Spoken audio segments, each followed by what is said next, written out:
नमस्कार, welcome to my channel. मैं हूं मनीषा। दोस्तों, आज की वीडियो बहुत ही महत्वपूर्ण है। आज हम बात करेंगे पति पत्नी के आपसी सामंजस्य के बारे में।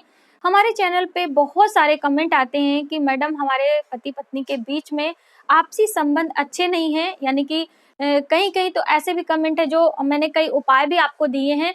तो कई लोगों का ऐसा कहना है कि हमारे पति यानी हमारे हस्बैंड साथ में नहीं रहते हैं, वो दूर रहते हैं, तो हम ये उपाय कैसे करें। और भी बहुत सारी प्रॉब्लम्स आप सभी को फेस करनी पड़ रही है। तो उन सभी परेशानियों के लिए हम एक बहुत अच्छा उपाय लेकर आए हैं दोस्तों, और ये उपाय सभी कर सकते हैं। इसमें कोई भी प्रतिबंध नहीं है। आपको अपने वैवाहिक जीवन को अच्छा करने के लिए गुरुवार के दिन पीपल के वृक्ष में जल से सींचना होता है। जैसे बहुत सारे लोग बाहर रहते हैं या कहीं भी उन्हें केले का वृक्ष नहीं मिल पा रहा है, तो ऐसे में आप पीपल के वृक्ष में भी जल आप दे सकते हैं। उसमें काले तिल आप मिला लें और जड़ में सींचें, और एक पीला धागा जो कच्चे सूत का धागा होता है उसे लेकर आपको उसके तने में बांधना होता है 7 बारी, और 7 बारी उसी साथ में आपको परिक्रमा भी करना है। और उस समय आपको मंत्रों का जप करना है। ओम नमो भगवते वासुदेवाय नमः। गुरुवार के दिन पीपल के वृक्ष में माता लक्ष्मी और भगवान विष्णु का वास होता है। वैसे पूरे पीपल के वृक्ष में ब्रह्मा विष्णु महेश सभी का वास होता है, लेकिन गुरुवार के दिन माता लक्ष्मी के साथ स्वयं भगवान विष्णु विराजमान रहते हैं। तो इसलिए जो उस दिन उनकी तने में पीले धागे से जो है परिक्रमा करता है, उसकी मनोकामना जल्द पूरी होती है। तो आप ये भी कर सकते हैं। जैसे कि बहुत सारे लोगों को प्रॉब्लम होती है कि केले का वृक्ष नहीं मिल रहा है, तो ऐसे में आप ये वाला भी उपाय ले सकते हैं। आप इस तरह से भी कर सकते हैं। और केले का वृक्ष जो हमारे विष्णु भगवान का चित्र होता है उसमें अंकित होता है, तो उस पे भी आप हल्दी कुमकुम का टीका लगा के और वृक्ष मान के वहां पे भी आप वो पूजन कर सकते हैं। और जो हल्दी वाला जल है उसे आप बेल के वृक्ष में या फिर पीपल के वृक्ष में डाल सकते हैं। कई लोगों का ये भी प्रश्न था कि हम वो जल कहाँ पर डालें यदि हमें केले का वृक्ष नहीं मिल रहा है। तो इस तरह से आप गुरुवार के दिन उपाय करते हैं और व्रत रखते हैं। और व्रत की जो कथा है वो मैंने आपको सुनाई है, तो आप वहां से जाके देखें और आप दूसरे को भी सुना सकते हैं। ठीक है, ऐसा नहीं है कि आप व्रत नहीं कर रहे हैं तो दूसरे को नहीं कथा पढ़ना और सुनाना दोनों ही उतना ही फलदायी होता है। तो आप पढ़ें या फिर किसी को सुनाएं उस दिन। और जैसे कि मैंने आपको बताया कि आप यदि व्रत नहीं रख पा रहे हैं तो पूजन अर्चन करने के बाद आप एक अनाज ग्रहण कर सकते हैं। आप एक अनाज सुबह भी ले सकते हैं, शाम को भी ले सकते हैं, लेकिन नमक का सेवन आपको नहीं करना है इस दिन। आप इस बात का जरूर ध्यान रखें, तभी आपको लाभ हो पाएगा। अब ये उपाय तो हमारी बहनों के लिए हो गया कि गुरु ग्रह बृहस्पति को प्रसन्न करने के लिए हमें इन उपायों को करना होता है। साथ ही ये जो उपाय मैंने बताया गुरुवार का व्रत, हमारे मेल भाई यानी पुरुष भाई भी कर सकते हैं, इसमें कोई प्रॉब्लम नहीं है। लेकिन साथ में आपको उस दिन गौ सेवा करनी होती है। गौ सेवा दोनों के लिए है, ऐसा नहीं है कि मेल भाई के लिए, लेकिन पुरुषों के लिए गौ सेवा बहुत महत्वपूर्ण मायने रखती है, क्योंकि भगवान विष्णु का एक ही स्वरूप है भगवान कृष्ण का। और भगवान कृष्ण कहते हैं कि हम जो मनुष्य गौ की रक्षा करता है, गौ सेवा करता है, उसके ऊपर उनकी कृपा सदैव बनी रहती है। तो इसलिए गुरुवार के दिन आप आलू में, उबले हुए आलू में हल्दी लपेटकर उसे कोटिंग करके गऊ को खिलाते हैं, या फिर आप रोटी पर हल्दी छिड़क कर गुड़ के साथ में गऊ को खिलाते हैं, तो भी आपको लाभ मिलता है। और शुक्र ग्रह स्त्री से कहीं ना कहीं संबंध रखता है। आपके कुंडली में भार्या दोष होता है, तभी आपके विवाह में या फिर वैवाहिक जीवन में जो है दिक्कत आती है। तो इसके लिए आपको स्त्रियों की जो है हमेशा आदर करना चाहिए, यानी कि स्त्रियों का अपमान नहीं करना चाहिए। चाहे वो आपकी माँ हो, पत्नी हो, बहन हो, आपके ऑफिस के कोई कलीग हो, कहीं भी हो, स्त्रियों का हमेशा सम्मान करना सीखें। और गौ माता हमारी माँ होती हैं, तो इसलिए उनकी सेवा से आपका ये भार्या दोष कहीं ना कहीं समाप्त होता है।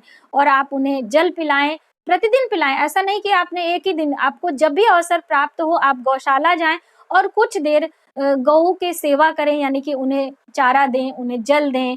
उनकी जो साफ सफाई होती है वहां पर यदि आप करते हैं, आपको बहुत लाभ मिलता है। आपके शरीर से जो कीटाणु विषाणु होते हैं उनकी ऑरा से वो भी दूर हो जाते हैं। तो इसलिए आप गौ सेवा जरूर किया करें, सभी के लिए है। जहाँ पर गौ माता बंधी होती है वहां से कितने दायरे में ऑरा शुभ हो जाता है। ऐसी मान्यता है कि जहां पर गौशाला हो और धीरे से वो गौशाला कहीं और शिफ्ट हो जाए और उस स्थान को लेकर कोई आदमी घर बनाता है तो वो घर बहुत ही शुभकारी होता है। तो इसलिए गौ सेवा करना अपने आप में बहुत ही पुण्यकारी बताया जाता है। अब बात करते हैं हम दोस्तों कि मान लीजिए आपका व्रत संपूर्ण हो गया है तो उद्यापन कैसे करेंगे। तो उद्यापन करने के लिए आपको जब भी आपका व्रत संपूर्ण हो जाता है, मान लीजिए आपने 11 व्रत का संकल्प लिया है, तो कई लोगों का ये भी प्रश्न होता है कि हम 11 करें कि 10वें में करें कि 11वें में करें। तो जितना ही व्रत है आप पूरा कर लें।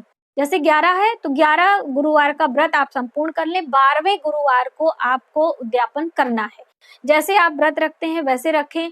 पूजन अर्चन करने के बाद में आपको ब्राह्मणों को, बालकों को बुलाना है और पीली चीजें यानी कि सभी चीजें आप बनवाएं, लेकिन पीली चीजें आप पहले मीठा आहार जैसे बूंदी होती है या फिर बूंदी के लड्डू होते हैं या बेसन का हलवा, ये आप पहले ले लें और सभी बालकों को टीका चंदन करके आप उन्हें भोग प्रसाद स्वरूप उन्हें दें और उन्हें दक्षिणा देकर उनका आशीर्वाद लें। उसके बाद जितने भी सात्विक आहार होते हैं आप उन्हें खिला सकते हैं। कई लोग ये भी पूछते हैं ना कि हम भोजन में क्या एक ही अनाज का बना खिलाएं या सारे भोजन।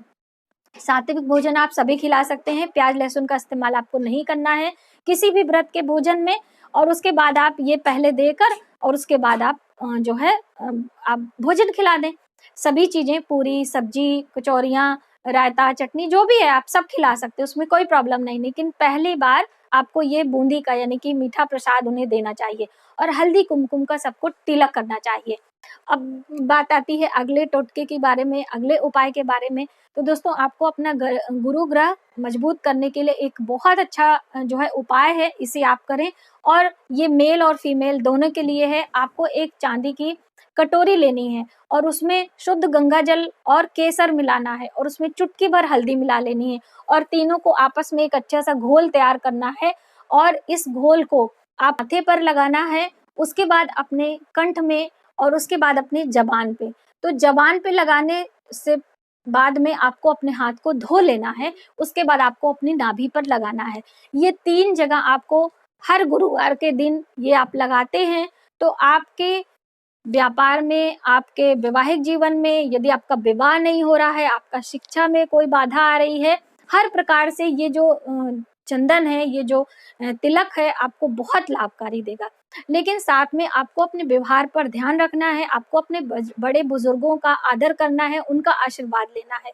अब पूजन के बाद आशीर्वाद लेने की भी प्रथा होती है, तो आप आशीर्वाद कैसे लेंगे? जैसे कि एकल फैमिली है तो आप अपने पति का आशीर्वाद लें। यदि आप साथ में रहती हैं, आपके सास ससुर हैं, बड़े बुजुर्ग हैं, उनका आप आशीर्वाद लें।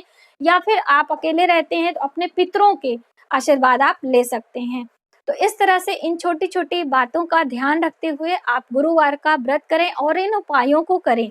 आप देखें आपको बहुत लाभ होने वाला है। आपका विवाह नहीं हो रहा है तो वो भी हो जाएगा, यदि आपके वैवाहिक जीवन में कोई परेशानी है तो वो भी हो जाएगा। दोस्तों चलते चलते एक लास्ट उपाय है जो कि मैंने आपको पहले से ही बताया है, आप देख सकते हैं। एक हल्दी के गांठ वाला उपाय मैंने आप सभी को बताया था। तो बहुत सारी बहनों ने हमसे पूछा था कि हमारे हस्बैंड हमारे साथ नहीं रहते हैं, किसी कारण बस जॉब से कहीं बाहर हैं, तो हम क्या उपाय करें? बिल्कुल आप कर सकते हैं। और दोस्तों मैं भी उपाय करती हूँ, ऐसा नहीं है कि हम सिर्फ आपको ही बताते हैं। ये आप देख सकते हैं, ये हल्दी की पोटली है और ये पीला कपड़ा है। मेरे पास पीला कपड़ा नहीं था तो मैंने व्हाइट कपड़ा था नया, उसे हल्दी में रंग के इस तरह से कपड़ा तैयार किया और ये आप पोटली देख रहे हैं। अब हम इसे चेंज करने वाले हैं, ठीक है। इसकी हल्दी खराब हो गई है क्योंकि 6 महीने बाद हमें चेंज करना पड़ता है। अब इसे हम किसी जल में प्रवाह कर देंगे या फिर किसी बड़े पेड़ के नीचे खड्डा खोद के इसे दबा देंगे कपड़े के साथ में ही, और एक नए कपड़े में नई हल्दी की जो है पाउडर या फिर गांठ आप ले सकते हैं, जैसे मैंने ये बताया था, क्योंकि ये लॉन्ग टाइम चलती है और जो ये पाउडर वाली हल्दी होती है बहुत जल्दी यानी कि 3 महीने में ही खराब होने लगती है। तो इसलिए जब भी आपकी हल्दी आप उसे देखते रहें, ये खराब हो उसे आप चेंज कर सकते हैं। वैसे 6 महीने आपकी हल्दी चल सकती है यदि आप एक एयर टाइट डब्बे में इसको रखते हैं। और अपने बेडरूम में आप सिराने रख सकते हैं, तकिए के नीचे, गद्दे के नीचे, या फिर आपके बेड के सिराने में कोई रैक बना हुआ है वहां पे रख सकते हैं। यदि इस तरह से डायरेक्टली रखते हैं तो ज़्यादा असर करता है। किसी कंटेनर में आप रखेंगे तो वो पैक हो जाता है, उसका जो खुशबू होता है, उसका ऑरा होता है, आप तक कम पहुंचेगा। तो यदि आप अकेले रहते हैं तो भी आप ये करें, पति के साथ रहते हैं तो भी आप करें, आप नाराज हैं, बात नहीं करते हैं, कुछ भी है, फिर भी उपायों को आप जरूर करें दोस्तों, आपको बहुत लाभ मिलने वाला है। माता लक्ष्मी, भगवान विष्णु की कृपा आप सभी के जीवन में बनी रहे, आप सभी का वैवाहिक जीवन सुखमय हो, आप सभी के घर में बच्चों की किलकारियां गूंजे, ऐसी मेरी शुभकामना है।